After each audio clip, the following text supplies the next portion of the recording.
happen. We have to really escalate the noise we make so that we'll be heard.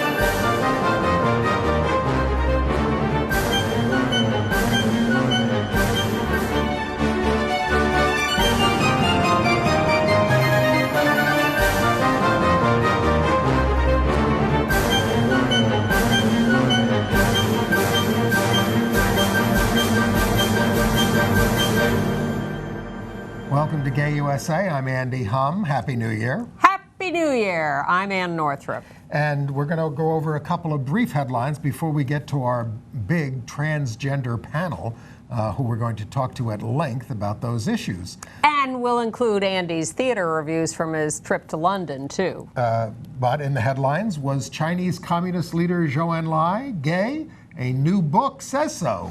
We had a couple of major deaths this week. Abstract artist Ellsworth Kelly, a gay man, died at 92. And psychiatrist Robert Spitzer, not a gay man, but who helped get homosexuality off the index of mental disorders, died at 83. And to end the year, another married gay man is fired from a Catholic church. And 11 gay men were arrested in Senegal. And Russia continued to crack down on LGBT people. So, fascinating new book coming out of China says that Zhou Enlai, second in command to Mao Zedong, was gay. Now, this is in part speculation because there's no one coming forward to say, I slept with him. Based on diary entries of an ardent love for a college, for letters. When he was young. Yeah, yes. Letters. So not unlike Abraham Lincoln, perhaps. And a little circumstantial evidence. And a very cold relationship with his wife. Very cold. You have to read it to believe it. Well, they're engaged, and she shows up in the town where he is. He doesn't even look up from the table. Oh my God, what a story! But the book's already been banned in China, and if this is true or is taken seriously, this could really upend China's attitude towards homosexuality. Now, in terms of the deaths we talked about, artist Ellsworth Kelly has died at 92. We have a picture of one of his abstract paintings, Spectrum 2, which is pretty rainbowy. He is survived by his husband, Jack Shear. He said, my paintings don't represent objects, they are objects themselves. And perhaps of more importance to the gay community was a straight man, Robert Spitzer, a psychiatrist, a very, very important and well-known psychiatrist, the main author of the Diagnostic and Statistical Manual for Mental Disorders for years. And in '73, he was confronted and met with gay activists who said, hey, you know, stop putting us in the book as crazy, and he negotiated the change. Yes, he did. He later published support of conversion therapy, but then took it back and said it was his worst mistake. Never mind. There were 11 gay men arrested in Senegal for homosexuality after just going to a gay wedding. And in Germantown, Maryland, Mother Seton Parish Church fired a married gay part-time music minister. That's what they call him, a music minister. They say he tried to conceal his marriage, so he was a liar. But he refused to resign because he said he was good at his job, so they fired him. And in Russia, the former director of an NGO there for gay people was charged with violating the anti-gay propaganda law just for sending out a tweet, basically, that said being gay means being brave and confident person with dignity and self-esteem. Guilty. But a film distributor in Russia is picking up Carol, the Cate Blanchett Rooney Mara movie, says it'll probably be distributed as 18 and over only and not advertised. So we're just going to be brief with the news this week. You want to hit anything else? No. And we want to get to our panel.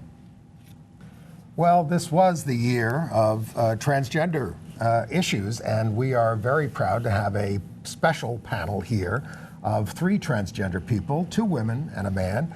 This was the year of Caitlyn Jenner, the Danish Girl in the movies, Transparent on TV, the repeal of the Houston LGBT rights ordinance using an anti-transgender ad campaign, and unprecedented advances for transgender people at the federal level and in the courts, and a record number of murders of transgender women, especially transgender women of color. So we are very proud to have with us Pauline Park, who is the chair of the New York Association for Gender Rights Advocacy here in New York.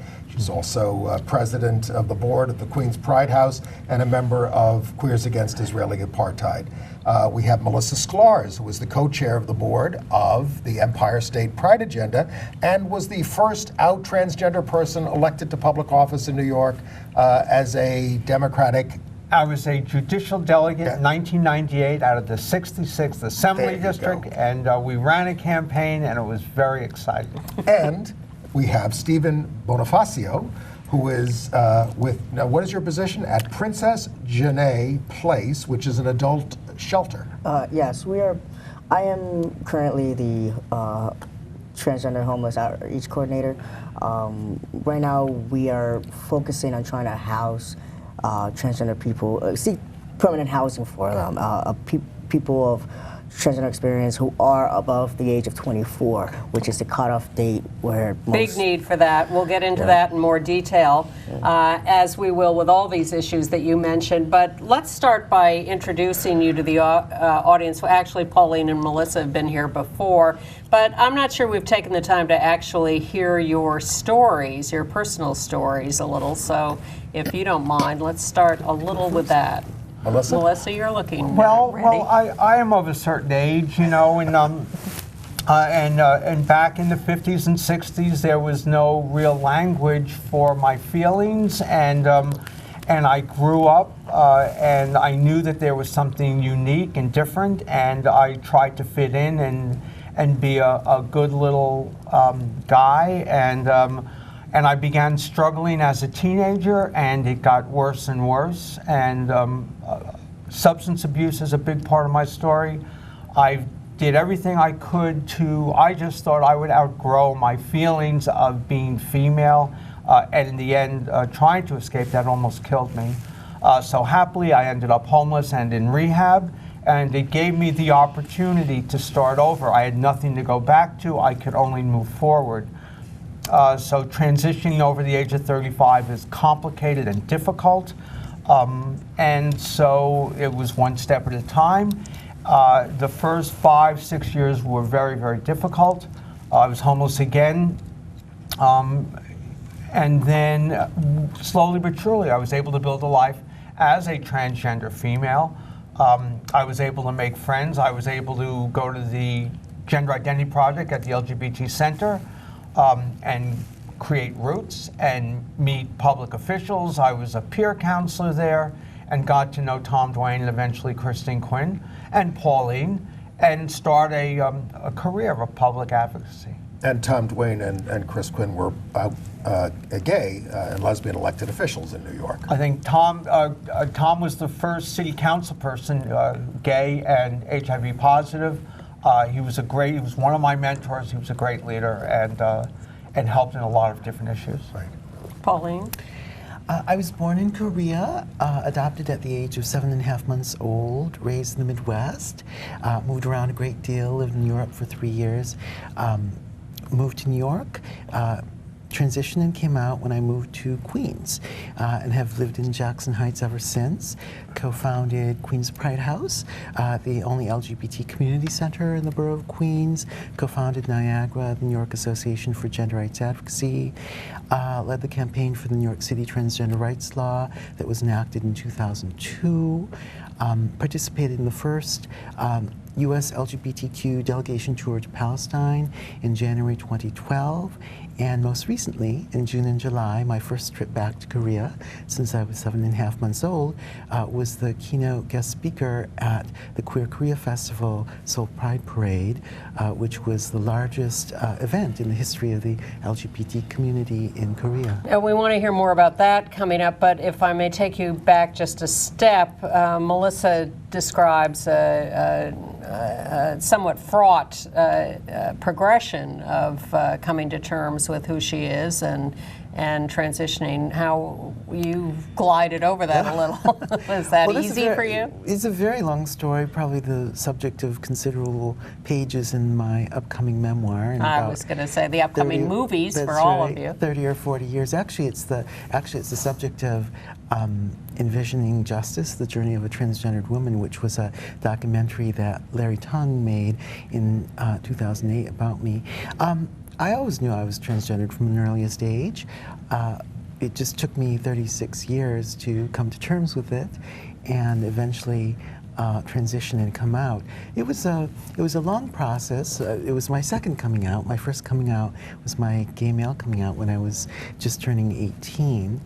I think, as with everyone, there's always a struggle to come to terms with who one is and then to negotiate that gender identity in a society that is less than fully affirming. Now, Stephen, you're a bit younger than our other guests. What's your story? Well, I was born in '89 and also in Queens. I grew up in Queens as well. To immigrant parents. Ended up growing up with a single mother with 4 other siblings. I was the youngest one in Elmhurst, East Elmhurst.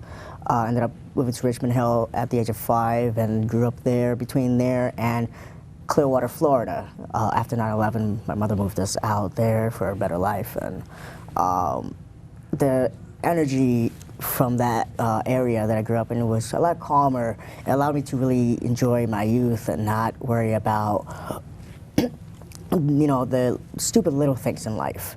I had a beach of a life, I guess you could say, but at least on the outside. On the inside, I was just struggling with my gender identity. I didn't even know that it was even quite possible to transition from female to male. I thought it was just, something the trans women did, what they were able to do. I didn't understand that much until I really started getting online. Really, Google really helped. And I'm sure it helped a lot of people, young and old. And I had the whole world on a screen and eventually in my pocket. And I'm able to look at all these resources. And unfortunately, in Florida, there wasn't many, or it was very expensive. So I came back to New York. I struggled a bit. Finding employment is very difficult. But eventually, I made the decision to get on HRT, to start transitioning, and everything. Hormone replacement therapy was really the best decision of my life. I can look in the mirror and love who I am, and it makes sense in my head. I never really thought it would come to me this fast. I thought I'd grow to be an old person without ever really being true to myself, and here I am, barely 23, and I'm already growing all this hair with this deep voice. I'm 26 now, and even though my struggles with unemployment and eventually homelessness, that never stopped me from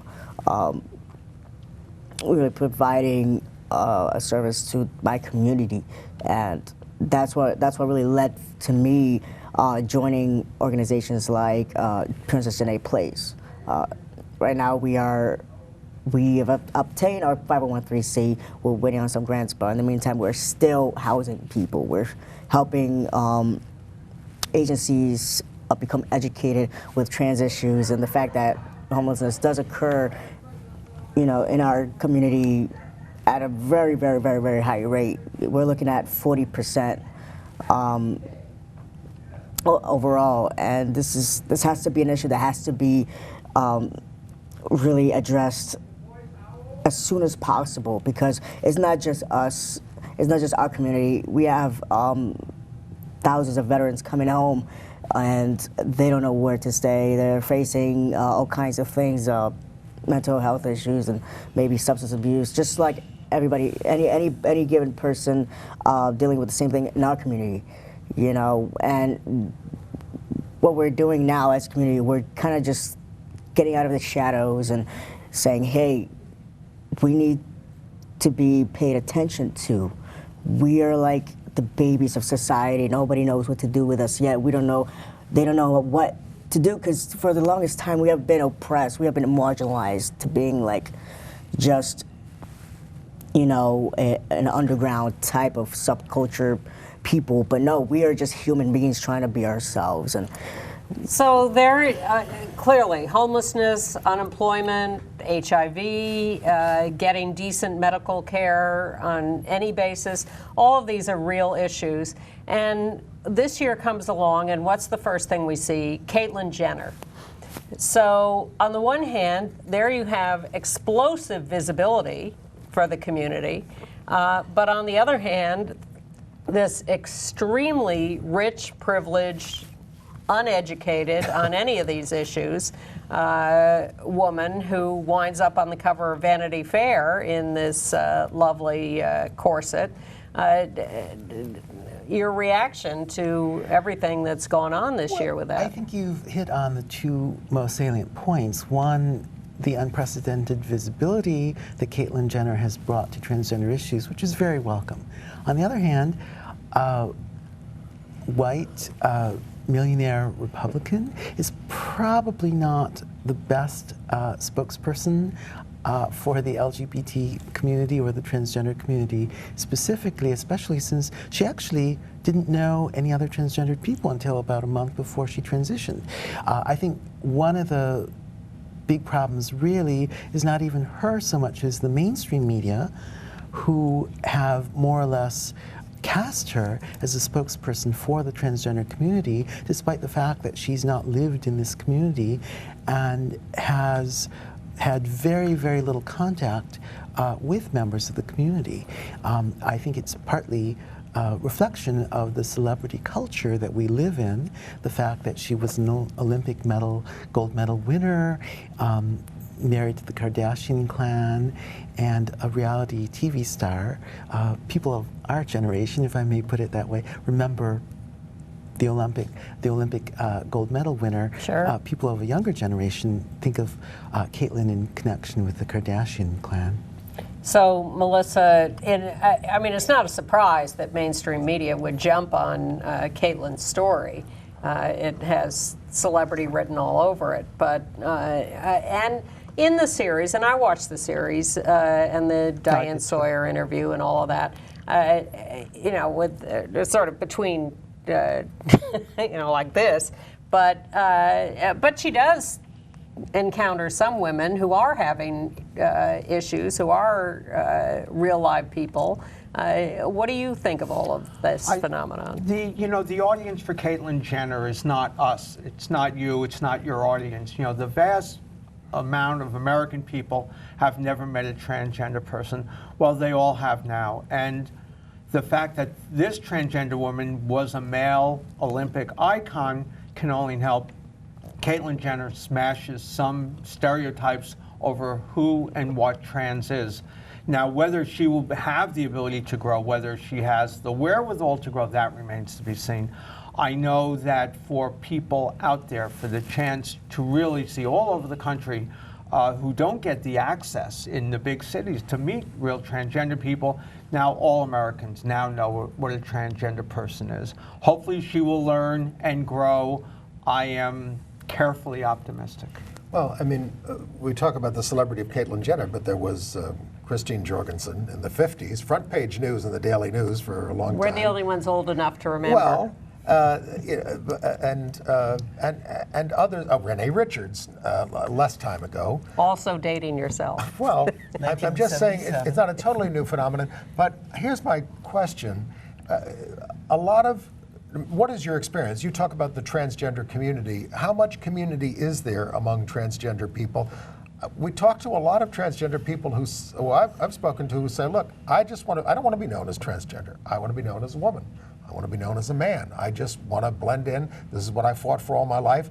And, you know, I don't want to be out as transgender. So do you encounter that? And what does that do to community that you're able to form? Well, here's the thing. People don't really understand or grasp on what is correct, quote unquote, trans etiquette. I mean, outing yourself, I mean, when we out ourselves, is simply to either educate, to have people acknowledge us in a positive way, and it's really nothing about, you know, just being, hey, here I am, look at me, I'm here to, no, it's nothing like that. It's just, what we do for other people is simply educate. That's all we have to out ourselves for. If we identify as simply man or woman, you know, as simply just that and not trans, it's because, yes, that person may have worked their whole lives to become who they are at that point. But it's not the same for everybody. I mean, I simply don't. No, it's not. But does that create a split in the community? It doesn't create a split per se, so to speak, because I know a lot of people with trans experience who identify as simply either man or woman, but they're still involved with the community. I mean, on the outside world, to cis people, they're just cis people. Well, I think a little historical perspective is probably useful here. The term transgender is really less than 50 years old. It's only been in really fairly common usage, I think, for less than about 25 to 30. Benedict Anderson just recently died. He was the author of a celebrated book called Imagined Communities. And as Anderson would argue, I actually had the opportunity to meet him once and chat with him. All communities are imagined in the sense that they're all social constructions, all identity formations, all labels that we use to label ourselves as human beings are, to some extent, artificial and manufactured. And you're all very brave for being out. And we can understand, you know, we've been set straight on this by some transgender folks to say, look, I've worked to become who I am. I want to be who I am. So in 1968, Harry Benjamin wrote The Transsexual Phenomenon. In his spectrum, there were 6 stops along that, going from straight men who wear female underwear to post-operative transsexuals. Now there are 1,000 different identities, 1,000 different manifestations to express your gender identity and gender expression. And and now with the explosion of the social media revolution, the way people can connect, there are 100 different communities now involving gender identity and gender expression. And every month it changes. What is real, what is important, what matters, that changes. It's constantly changing. In the end, whether it's cultural, whether it's political, whether it's social, you know, hopefully people will be supportive of one another. I have friends, male and female, that will never come out as trans. That's part of their past. They have moved on past that. And now we're seeing transgender children. And so eventually they will be transgender teenagers and transgender adults. And that'll bring a whole new perspective as to a journey for gender identity and gender Jazz expression. Jennings has been, I think, a terrific role model. Yeah, I think that's an amazing show, watching her go through Yeah. her journey. And yet we saw the tremendous amount of ignorance that sprouted up in Houston when they overturned their LGBT rights ordinance, mainly using a campaign of fear over this is going to mean men are going into the girls' room and are going to go after little girls. It was insane, but it worked. They elected Greg Abbott governor. Well, they elected Anise Parker as Yes. an out lesbian mayor of Houston, that's right. and then she made the mistake of going after pastors' sermons on the Yes. equal rights ordinance, and that sort of blew everything up. Here's the problem. There is actually a legitimate issue of women's safety. However, these homophobes and transphobes took advantage of that to try to create the specter of the man in a dress going into the women's room, which is completely spectral and fictitious and has nothing to do with the issue of women's safety. So do you have, we have a still of a proposal for a campaign to combat this ignorance on the bathroom bills, which are proliferating now that Houston has happened. Can you bring up that picture? Let's see if they can bring that up. It's the basic idea is that if they showed pictures of trans men and trans women and said, do you want this trans man in the ladies' room, people would freak out about that. You know, Stephen, if you try to go into a ladies' room, I'd be kicked out. exactly. But that is essentially what they're trying to accomplish with that, with their defeat of the bill and their insistence that people use their original. They're still not bringing that picture up. Maybe they'll get to it. I mean, what is your? I think it's a genius idea. I mean, it's to use that method of just method. I like to use the term method of combat. It's just it hits the nail right on the head. I mean, not only were there pictures of trans men and women's bathroom, but trans women in men's bathroom with the caption, "Would you trust these women in the men's room with your husband?" You know, and it's poppycock, but it works. Just like that campaign of Fear worked in Houston, this works as well. And it's really just, it's the reality of it. Do you really think that trans people being forced to use a bathroom for people of a certain gender in which that's often to be your assigned gender at birth, it's gonna make everything better? No. Now you're gonna have trans people in danger. We also have to recognize that sex-segregated public restrooms are a very recent phenomenon. They're hardly 150 years old. Before the building of the London Underground in the mid-19th century, there were no public restrooms of the sort that we have grown up with. But now you're being rational, as my boss Bill Lynch used to always say. And the fact is that they've been able to create this discomfort. You can go give them history lessons, but they've been able to create this discomfort. And how did it make you feel? And what do you think the best response to it is? I mean, when you take a look at all these stories, none of them are a basis. In fact, you know, I mean, here, what has happened here in New York is based upon self-attestation. Everyone gets to decide their own gender identity. The new New York City card, now you get to pick your gender identity based on what your identity is rather than your birth certificate. And so it's going to subtly change concepts of what gender is, what gender identity is. And in spite of that, it's the exact opposite of Houston. There have been zero problems. There have been no complaints. What it is it allows people who are at the bottom of our cultural and social scales to actually get to embrace their own identity and to be able to empower themselves just by having an ID card that says female or male, as the case may be. Well, even in Houston, there are people being thrown out of restrooms. In fact, who gets people that are losing the battle for gay and lesbian rights, and so what they're going to do is they take a look at trans people and go, good, this is a battle we can win. So you're the new scapegoats. And the community. We're the old scapegoats. As the other scapegoats disappear, we still remain. I think we're the original scapegoats. I mean, for the longest times, we've existed for millennia. We have been around since the dawn of time. You know, you see these behaviors and even in the animal kingdom, you know, and it's this is nothing new, and people want to act like, oh, this is what they're doing now. They're trying to get into the bus. No. This is nothing new. And like I said earlier, what we need to do is start educating people. Well, speaking of education, help us sort out one issue. The fact that sex and gender are different things. Yes. Gender, to my understanding, is the man to woman spectrum that we're all on. And it's a very densely populated spectrum.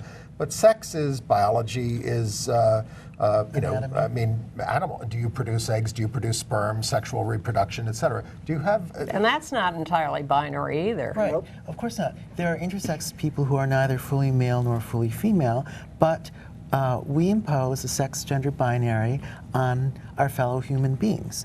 But talk about the differences between sex and gender. Sex can be defined in a number of ways. It can be defined in terms of anatomy, usually in terms of external sex organs. It can be defined in terms of biology. It can be defined in terms of chromosomes. And finally, it can be defined in terms of law, in terms of the legal sex designation or gender marker that we all have on our government-issued ID. Gender, of course, is how we identify the internally felt sense of self, of whether one is a man, a woman, or something else, perhaps genderqueer, and how we express that in the world. And that's why we use the term transgender rather than transsexual. Well, transsexual is actually a term that was used in the context of a medical model of transsexuality that was premised on this medical intervention to engineer a transition from male to female or female to male. And what's your experience now? From what I'm hearing these days is that fewer people are deciding to have surgeries related to this, in terms of especially bottom surgeries. Is that a trend now? I mean, that used to be like a big thing for Christine Jorgensen and other people, and the Danish Girl. I mean, in the movies. But is that less? Is it going to be more as the surgery? All we have is anecdotal evidence because there are very, very few statistics and very few reliable ones. I think what's happening is not that fewer people are going for surgery. It's more that transgender identity is being expressed across a broad spectrum in terms of greater diversity of different types of identities and modalities, so that more types of transgender identity are coming to the fore. Genderqueer as an identity is becoming much more prominent. So I don't think it's a question of more or less. It's a question of more different ways that are becoming increasingly visible as the community expresses the fullness, the diversity of all of its members. Melissa, one issue that's arisen here locally recently is about the Empire State Pride agenda, of which you are the co-chair of the board, which has announced that it is, for the most part, ending operations, farming them out to other organizations, keeping the political action committee. And some of the conversation about that has revolved around New York State's failure to pass the Gender Identity and Expression Non-Discrimination Act, while the governor issued an executive order mandating some of the elements of that. Well, it's more than an executive order. What he's doing is he's using his power to change the law in New York.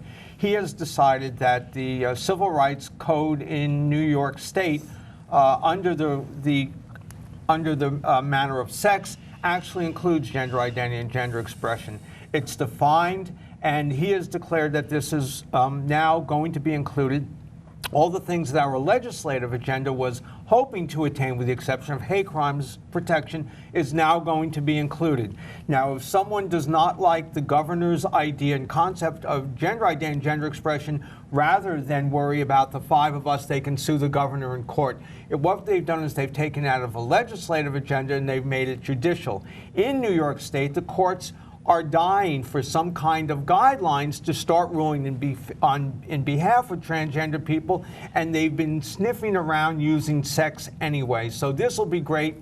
If we wait for the legislature, we will all be very, very old, even Stephen. I think the difficulty, there are a few difficulties here. First of all, it's not quite clear whether the governor actually had this authority, but even if he did, an executive order and a regulation promulgated by the State Division of Human Rights can be rescinded by one of the current governor's successors. It does not have the force of statute law, and so it's unclear as to whether how courts will actually interpret this. Well, that's going to all play out, but we also know that the EEOC, the Equal Employment Opportunity Commission, for a couple of years now, has been saying that anti-transgender discrimination is sex discrimination. Right. And they're expanding that to sexual orientation, too, and courts are beginning to see that. But actually, I wanted to not get into the weeds about the local issues, but actually mention something I saw online in a discussion of all of this.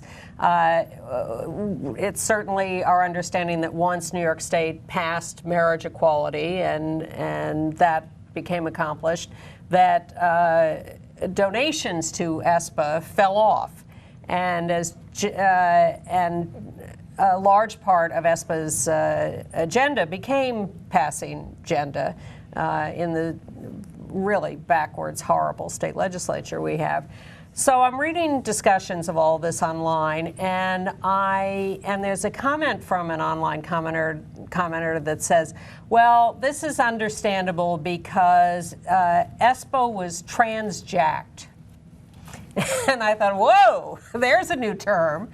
But I wonder about the tension that I do see somewhere between transgender communities and lesbian, gay, bisexual communities, and whether some people question where the intersection is and whether we are all still in this together or should be or aren't, or whether they're, this has been the transgender year in a wonderfully explosive way.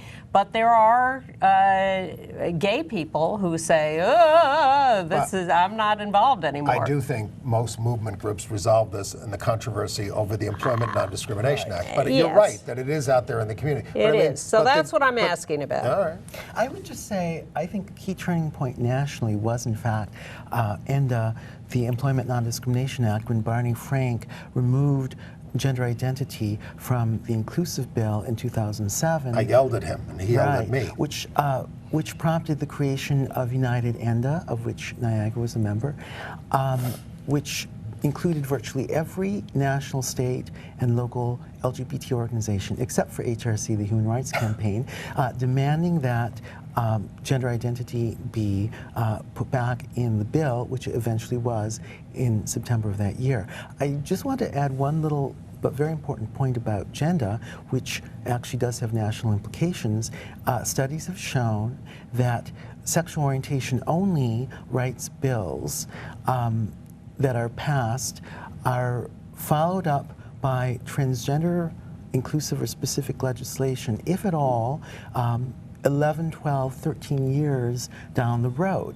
We are now 13 years after the passage of SONDA, the Sexual Orientation Non-Discrimination Act, and when SONDA was passed, the Pride agenda made a solemn vow that it would enact transgender-specific legislation, and a lot of members of the transgender community now feel really betrayed by ESPA because, in fact, the Pride agenda not only did not push gender, but, in fact, undermined the campaign for gender. And Matt Foreman, who was executive director when SONDA passed, has said that was a mistake. Right. So in 2009, Donna Cartwright, who's now on the board of Pride at Work, and myself made a series of demands to Pride agenda.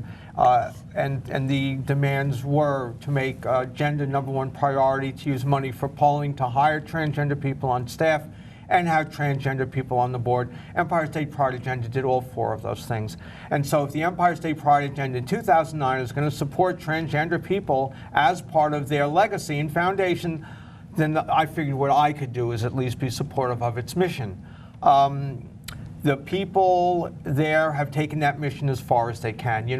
Happily, Governor Cuomo finally has seen the light and now supports that mission. People are free to continue to lobby Albany and to talk to the Republicans in the state Senate. Or get rid of them. Until the next one gets indicted and convicted. We've now seen 5 That's Senate the new leaders. strategy. 5 Senate leaders in a row have been indicted and convicted of felonies, including Pedro Espada. And the Assembly has passed this bill many times. 8 years in a row. 2016 is going to be an election year. It's not going to be a year for the Senate to pick new ideas, especially an idea that they don't believe in. Hopefully 2016 will be a good year for the pro-equality forces in New York, and maybe 2017 will look different. And again, I don't want us to spend our time too much on inside baseball. No, what I'm interested in is the extent to which you feel there is an alliance still with gay people, and the extent to which you get complaints that we're too trans-focused these days. I think Houston is really an exception, because if you look at it nationally, at the state level, at the local level... Well, the right wing is using it as a model to come after us. That is very true, but I think the circumstances in Houston were rather unusual. I think that public opinion within the LGBT community really shifted around the end of crisis in 2007. And there's really very few LGBT organizations at the state, local, national level in this country that are still discussing this, really. Well, organizations, yes. People? Well, people, I think there aren't any good public opinion surveys recently, but I think if you did a survey, you would find that the majority of lesbian, gay, bisexual people support transgender inclusion. There is still probably a significant minority, certainly the lesbian feminists circa 1970, second wave feminists who are still keeping trans women out of the Michigan Women's Music Festival. Well, that's gone. That's it. Stephen, what's your experience of this? Well, I'm not too big on politics. I try to kind of stay away from that. I'm more involved in the community. I like to get my hands dirty, really get involved. So. Well, do you find a variety of support from the community? I do. You know, there's so many people that, you know, I come in contact with on a regular basis that just are constantly going up to Albany every few months to rally and lobby for transgender inclusive legislation. Something and are simple. you getting support in the creation of this shelter, this adult shelter? Well, we've been getting a lot of support. We've been just recently in this past several months, we just got our social media aspect of this organization up and running, and we're getting out there right now. We've drafted this proposal for a grant that we could hopefully, once we receive that grant, if we do, hopefully, fingers crossed, we will ultimately be able to buy an actual facility, an actual property, so we can house trans people as a shelter, as a running transgender shelter for adults. But that's not what we're doing yet. Right now, we are working with people already in the shelter system, and we work with whatever programs they qualify for, whether it's the LINK program or anything regarding their health, if they need to be put on any assistance like SSD or SSI, we work with them so that they can have something supporting them to get housing. Represents the next wave. Is now what we're going to start to see. We're seeing a whole series of new transgender-run organizations for transgender people that are getting their 501c3, that we're seeing them in Upper Manhattan, we're seeing them in Brooklyn, we're seeing them in the Bronx. And these are our new leaders. This is the next generation. These are all people of color. They're going to be taking care of this next generation of transgender people. New York, for one, has been a beacon for all over the world, transgender people coming. So LGBT and gay and lesbian, all that, you know, as gay and lesbian people certainly have a solid foundation in our culture, it's important for transgender people to start their own organizations, raise their own money, and now give all the rest of us a chance to be allies and support transgender people in their vision. And one thing I think everybody has agreed on and horrified, of course, is the horrible wave of anti-transgender violence that we've witnessed this year. Now, it could just be that people are reporting it more, that when somebody is murdered who is transgender, we find out about it, as opposed to they just classify them as their birth gender and we never hear about it. That's happened this year. Well, do you think it's a newer phenomenon, a bigger backlash, or is it? It's not a newer phenomenon. It's been going on for many years. It's just that people all of a sudden have been more inclined to, like you said, report it. But the question is what to do about it. What to do about it? Well, what does it say about the society? It says that that more things needs to be done to protect our community. As for anywhere from passing legislation or enforcing the laws that are already there. There's already a law in place to protect us here in this city, but who is enforcing these laws? And it also seems to happen to women who are forced into, sex work, marginalized in society, desperately trying to survive, and end up in very dangerous situations. Absolutely, and it has to do with. Well, discrimination is the basis of that. Discrimination in housing, in education, and employment. I went to several universities in New Jersey. I went to Keene, I went to Union. I spoke with students, and one of my questions was, how many of you do you know business owners who are willing to openly hire transgender women, put them front of house? And there was not a single sound. You know, I have the luxury, being old and being white, my privilege allows me to be optimistic, you know, and as the law changes, I firmly believe the culture is changing. More visibility, more opportunities for people to get a chance to see who these people are and what they need. I believe the culture is changing and that we will see it, and there'll be educational opportunities, there'll be vocational opportunities. I would love to see our trans kids stay in school and get background and get training and be able to have a place in the workforce. Of course, the big divide in our culture and all culture in America is race. And, you know, are transgender people going to lead the way in bridging that divide, or is race going to continue to be a barrier for all of us? Well, I think all trans people face discrimination, harassment, abuse, and violence in the society, but transgendered women of color are probably the most vulnerable. We don't have particularly good data, frankly, because no government agency at federal, state, or local level really keeps good statistics on this. But certainly anecdotal evidence suggests that trans women of color are especially vulnerable. That's particularly true if they're immigrants, undocumented immigrants especially. And so what we need is more resources. But I would argue that social services alone are insufficient because we really need to change hearts and minds. We need to transform the way people understand gender. We need to understand multiple oppressions from an intersectional perspective so that we're not looking at one type of oppression in isolation from others. Now, speaking of that, we have our own struggles here, but do you look around the world and see other societies dealing, some of them are dealing with it better or worse? Do you see models that you'd like to see incorporated here? For instance, the whole idea in some countries now of classifying people with a third gender, if that's what they want. Well, It's not really a Western thing. I guess they're doing that in East. Nepal. Again, And a I don't couple think of it's a places. Western Okay. concept. I'm just asking. It's not certainly my social or political goal to create a third gender for trans only. Perhaps my friends feel otherwise. it's not necessary, but it's nice that they even consider it. Well, that problem, if you come from Nepal and you're identified as third gender on your passport, you can't get into this country. Yeah, well, I think that there's no ideal model when I look around the world, whether in Europe or Asia, Latin America. Different countries are doing different things, some of which are good.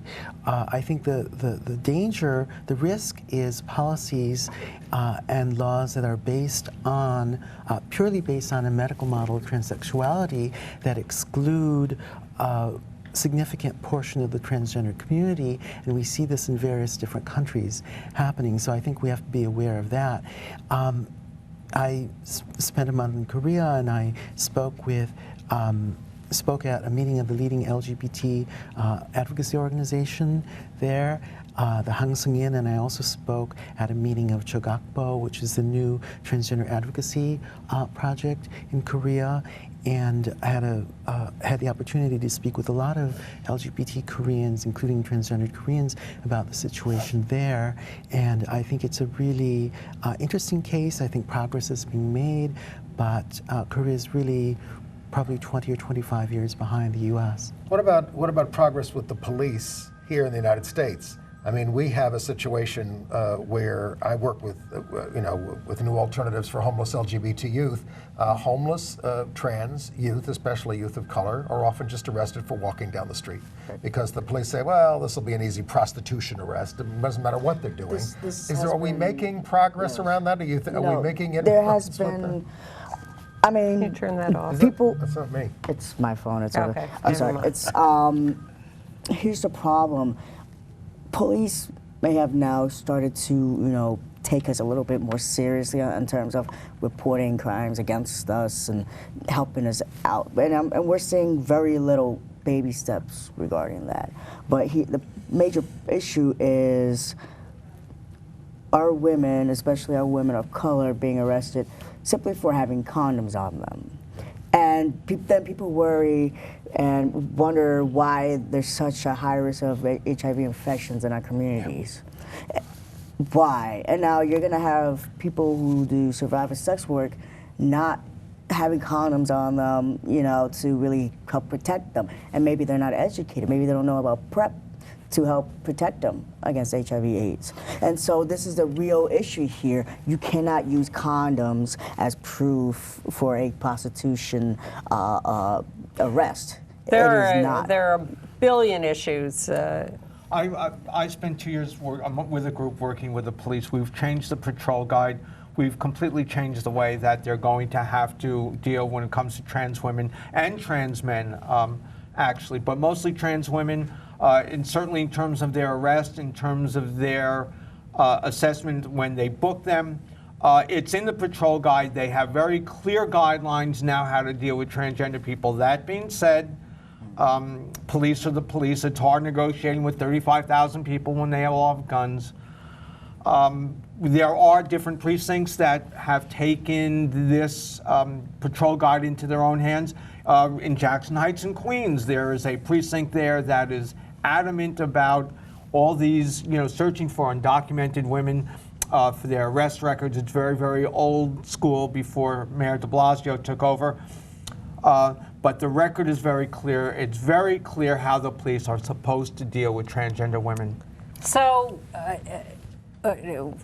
we could obviously talk for 6 more hours. We're not going to. So I want to ask you what you're looking forward to in this next year, other than the second season of I Am Kate. And what issues you're focusing on? In 2016, what I'm looking forward to is helping get the new New York City trans-run organizations off the ground. I expect to serve on 1 or maybe even 2 of their boards. I'm familiar with Princess Janae Place. There's possibly the Elon Nettles Community Center in Harlem, and there's always CK Life and Destination Tomorrow in the Bronx. The other thing I'm interested in is making sure that we can elect a Democratic president to continue the legacy of Barack Obama and help move America towards the future, a progressive future, rather than the ancient past as some of the Republicans. First president to talk about transgender people and transgender issues. And my goal would be make sure that he's not the last. Okay. Stephen, what are you looking forward to next year? Feeling the burn. Oh, wow.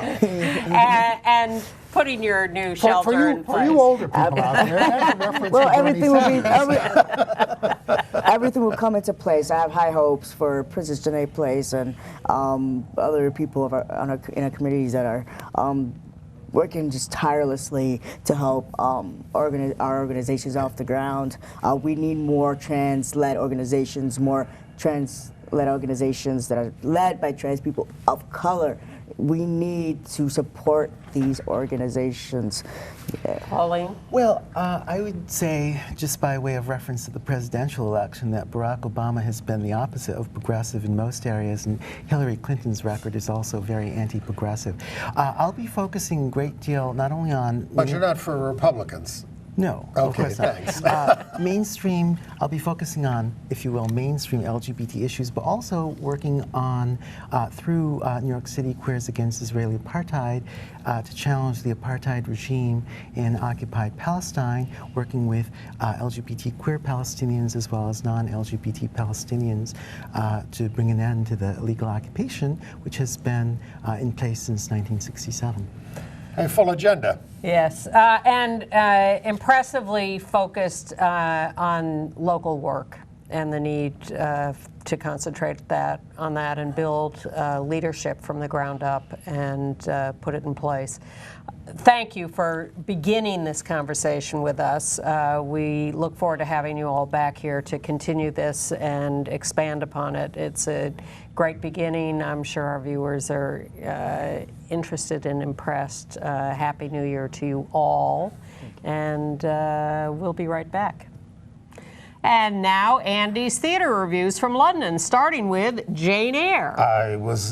This sounded like a preposterous thing. When I walked into the theater, it's a bare stage with platforms and ladders, and I said, how is this going to be Jane Eyre? And it was the highlight of my trip, a wonderfully theatrical interpretation led by this Madeline Worrell there, who's in the center as Jane.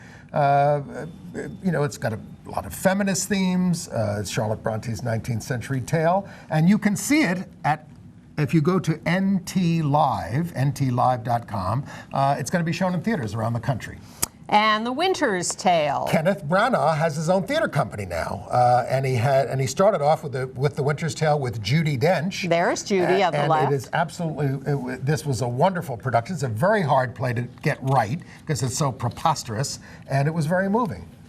And Mr. Foot's Other Leg. That sounds a little Starring Simon convoluted. Russell Beale there in the center. Had you ever heard of Samuel Foote, the Oscar Wilde of the 18th century? No. Well, he was a cross-dressing performer, really out there and very popular. In fact, this was at the Theatre Haymarket, which was made the Theatre Royal Haymarket by George III, who's a character in this play, played by the playwright Ian Kelly.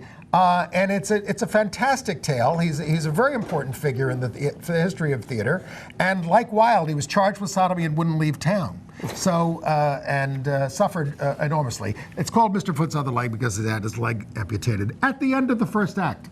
Hangman.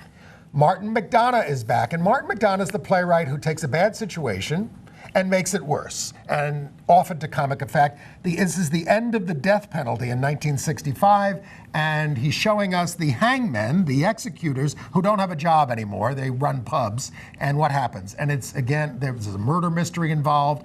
It kind of makes them want to bring back the death penalty for this murder. It's hilarious. Husbands and Sons by D.H. Lawrence? Well, he wrote a bunch of plays and they combined them in this one play. And I'll tell you, I mean, it's so dark over there to begin with, and this is so bleak and sooty. But that's Anne Marie Duff there, and it's a coal mining town in the early 20th century. It shows you how much human cost there is to get energy out of the ground. Evening at the Talk House. This Wallace Shawn, who has a long relationship with the National Theatre, and it starts out very promisingly. It's a reunion of actors who get together, and they're going to 10 years later, and they're going to but it's so rancid, and they have such horrible lives that it was a bit of a trial, I will say. Linda. Well, this was supposed to star Kim Cattrall, and it ends up starring, what's her name? Nomi Dumezweni. Now, you may have heard of her because she's going to play Hermione in the Harry Potter play this summer as the adult Hermione. We have 20 seconds. Okay. Wonderland.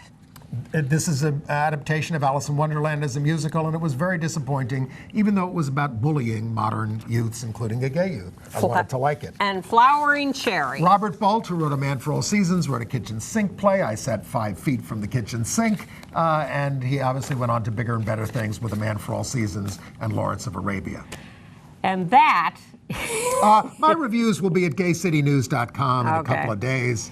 And you can read the full reviews. Thank you to our guests. The beginning of what I hope will be many longer and more in-depth conversations about transgender people and issues. Thank you all for watching this year.